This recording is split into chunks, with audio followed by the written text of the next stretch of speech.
পুরোটা দেখেছো, পুরোটা শুনছো, যদি বলো যে কোথায় ঘুঘুর বাসাটা রয়েছে?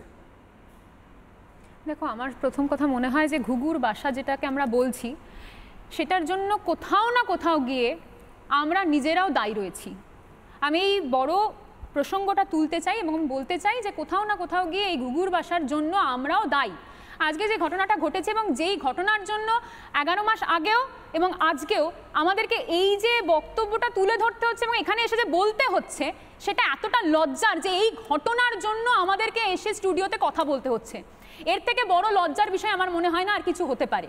আমি একদম স্পষ্ট বলছি, আজকে এই ঘুঘুর বাসার জন্য কোথাও না কোথাও গিয়ে আমরা প্রত্যেকেই দায়ী, এবং এটা একদম কড়া ভাষায় বলা আমার নিজের, সাফাই গাইবো বলবো না, কিন্তু আমার নিজের উপলব্ধি আমি এটা বলতে পারি। না তো, কিন্তু তোমার কথা তো অনেকে বলতেই পারে যে তোমাদের কোনো ভেস্টেড ইন্টারেস্ট থাকবে, তোমরা নিজেরা সাসপেন্ড হয়েছিল তৃণমূল ছাত্র পরিষদ। একদম, এটা তো বলতেই পারে এবং খুব ভালো লাগছে তুমি এই প্রসঙ্গটা তুললে।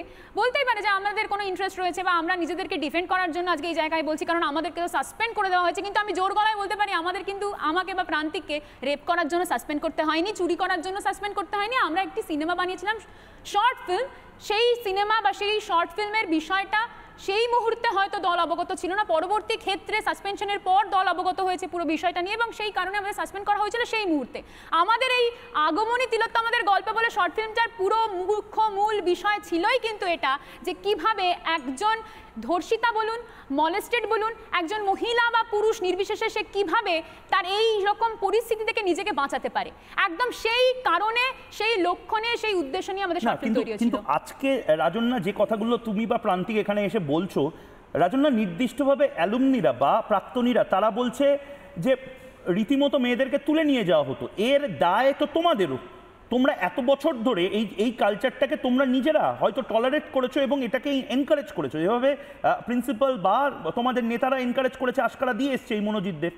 না, অবশ্যই দায়। আমি তো প্রথমেই ওই জন্য বললাম যে আমি সাফাই গাইতে আসিনি এখানে। আমি বলেছি, আমি আমার উপলব্ধির কথা বলেছি যে কোথাও না কোথাও গিয়ে আমার এই ঘুঘুর বাসার জন্য আমরাও দায়ী।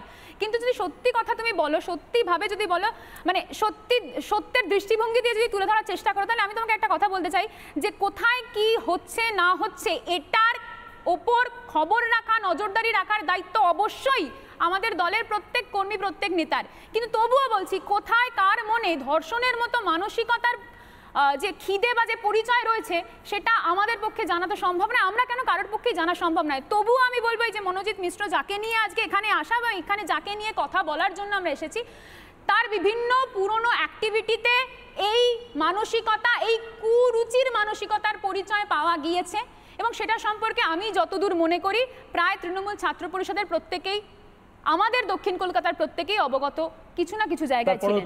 তারপরেও কি করে সে কলেজে থাকতে পারলো? তারপরেও কি করে সে এত বড় পোস্ট হোল্ড করতে পারলো?